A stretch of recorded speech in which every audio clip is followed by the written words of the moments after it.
A lição do domingo, ela tem um título muito interessante.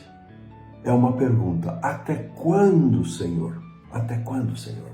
Interessante, irmãos, amigos, que o problema do mal, ele não é um assunto fechado, encerrado, explicado e justificado dentro da Bíblia. Não. Vários personagens bíblicos fizeram essa pergunta. Davi, no Salmo 37. Asaf, no Salmo 73. Parece até uma coincidência, né? Davi, no Salmo 37, vê a prosperidade dos ímpios. Da mesma forma como Asaf vê a prosperidade dos ímpios no Salmo 73. Jeremias, capítulo 12, capítulo 13. E, todavia, Abacuque, o livro de Abacuque começa dessa maneira, o profeta questionando a Deus se ele não via tanta injustiça, tanta violência, e ele vai ao ápice da sua incompreensão quando Deus diz que está preparando um castigo por meio dos caldeus. Então o livro tem essa conotação, né? Tem esse questionamento do profeta para Deus. Mas sem dúvida nenhuma o caso mais emblemático é o caso de Jó. E o livro de Jó, que se supõe ter sido o primeiro a ser escrito por Moisés, ele nos ajuda muito em vários aspectos e ele vai ser citado ao longo aí das lições, né? Os textos que aparecem aqui abaixo da pergunta 1 são interessantes. Eu separei aqui alguns deles. Então começamos com o texto de Jó que diz o seguinte: aguardava eu o bem, diz Jó, e eis que me veio o mal. Esperava a luz e veio a escuridão. Interessante, esse texto, ele reflete muitas vezes a nossa condição diante de certas situações. Nesse momento, tenho dois amigos, irmãos, que a mãe se encontra no hospital. Quando ela foi internada, eles esperavam o bem, a cura, a saúde, mas ela foi agravando e hoje já não podem mais ter essa certeza, a não ser que houvesse uma intervenção milagrosa de Deus, e isso só Deus poderá nos demonstrar se esse é o seu plano. Justo é o Senhor, diz aqui o livro de Jeremias, justo é o Senhor, porque prospera, ele vai fazer uma pergunta, por que prospera o caminho dos perversos e vivem em paz os que procedem maldosamente? Por quê? Jeremias também não podia entender isso. No próprio Jeremias, ainda no capítulo 13, 22, esse foi o 12:1 de Jeremias, quando disseres contigo mesmo, por que me sobrevieram estas coisas? Então, muitas vezes nós usamos, mas por que está acontecendo isso comigo? Veja, isso já era uma preocupação de Jeremias, vivendo ali praticamente 600 anos antes de Cristo, né? E o Salmo 10, por que, Senhor, te conservas longe? Essa é outra reação daqueles que enfrentam o sofrimento, achar que Deus não está perto, que Deus está longe. E mais, ele termina: e por que te escondes na hora da tribulação? Todos esses questionamentos aqui dos Salmos, de Jó, de Jeremias, eles levantam questões com as quais nós nos deparamos, com as quais nós enfrentamos. Por que aparentemente aqueles que não têm fé, os chamados ímpios, aqueles que não vivem uma relação de fé com Deus, aparentemente prosperam? E parece que até mesmo aqueles que praticam o mal se beneficiam do mal em detrimento dos que procuram ser justos e honestos e corretos.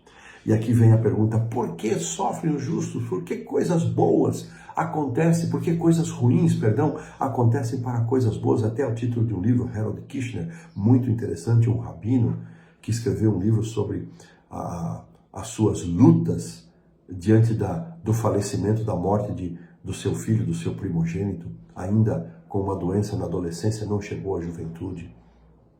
Por que coisas ruins acontecem para pessoas boas? Por que isso ocorre? Onde está Deus quando o mal ocorre? Parece que Ele está longe. Por quê?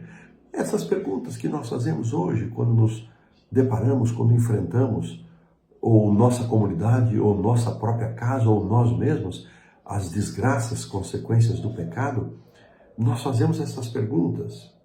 Então, independentemente do que dissermos, eu gostei muito dessa reflexão do autor sobre essas questões, veja que aqui, irmãos, amigos, ele não está respondendo nenhuma pergunta que ele levantou. Percebam? Se você é um professor de classe, se você vai discutir essa lição em grupo, lembre-se disso, enfatize isso. Ele não está oferecendo resposta, ele só está trazendo perguntas, ele só está destacando e ativando, né, nos provocando, mas ainda não temos resposta. Ele vai propor a resposta, então fique tranquilo. O autor ele faz uma ênfase aqui que, embora não tenhamos plenitude de satisfação diante destas respostas que podem ser dadas, uma coisa é certa: não podemos jamais banalizar o mal.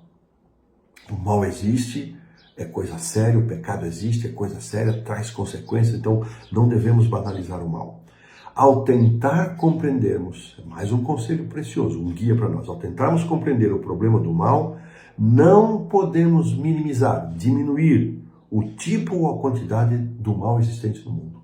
O pecado existe, Satanás é chamado, na segunda carta aos Coríntios, capítulo 4, verso 4, de o Deus deste século. Ele conquistou, ao derrotar Adão e Eva, esta posição, e ele promove o mal, ele promove a desgraça, ele promove a morte. Então nós não podemos minimizar. O mal é realmente terrível e Deus odeia o mal muito mais do que nós. Um Deus puro de amor, Deus odeia o mal. Ele tem uma expressão forte para se referir a Deus, mas é isso mesmo. Assim, podemos nos juntar ao clamor destes servos de Deus que contribuíram para escrever a Bíblia. Até quando, Senhor? Até quando? E é interessante que o próprio Jesus, até o nosso Senhor Jesus, no registro de Mateus 27, 46, ele vai perguntar: Deus meu, Eli, Eli, lama sabachthani. Deus meu, por que me desamparaste? O próprio Cristo sentiu este desamparo na cruz. Eu já ouvi alguns colegas pastores, e eu não os critico, dizendo que é pecado nós perguntarmos por quê e que jamais devemos perguntar por que a Deus. Eu discordo totalmente disso, porque Jesus, que é nosso exemplo, é nosso modelo, santo, puro, perfeito, sem pecado, ele mesmo perguntou, ele mesmo questionou o Senhor: por quê? E lá no Getsemane: afasta de mim esse cálice, mas seja como tu queres. O próprio Jesus, na sua humanidade, tremeu diante da mais tenebrosa consequência do pecado, que é a morte, porque a morte trazia para Jesus a sombra da separação eterna com Deus, que nós jamais iremos entender. E nesse momento ele: Senhor, Deus meu, por que me desamparaste? Mas até mesmo aqui nesse texto, neste Cristo pendurado na cruz, próximo de sua morte, é dessa cruz, é desse momento que nos vem a esperança. É com essa convicção, com essa certeza, é que a lição será estudada nesta semana. Não é uma lição sombria, derrotista, para nos deixar para baixo. O mal existe mesmo, não tem problema. Não é isso. O mal existe, ele é terrível, não podemos diminuí-lo. Mas Deus é maior e ele tem dias contados, A cruz nos traz a esperança. A cruz nos traz a esperança. Esta frase que Jesus pronunciou na cruz, ela foi extraída do Salmo 22, verso 1. E se você puder dar uma olhadinha lá, você vai ver que esse salmo, que retrata os sofrimentos do Messias, mas ele termina não de forma derrotista, não de forma tristonha, derrotada, mas ele termina em triunfo. E essa é a nossa esperança. E desta maneira, com esta convicção, nós colocamos um ponto final na lição do domingo.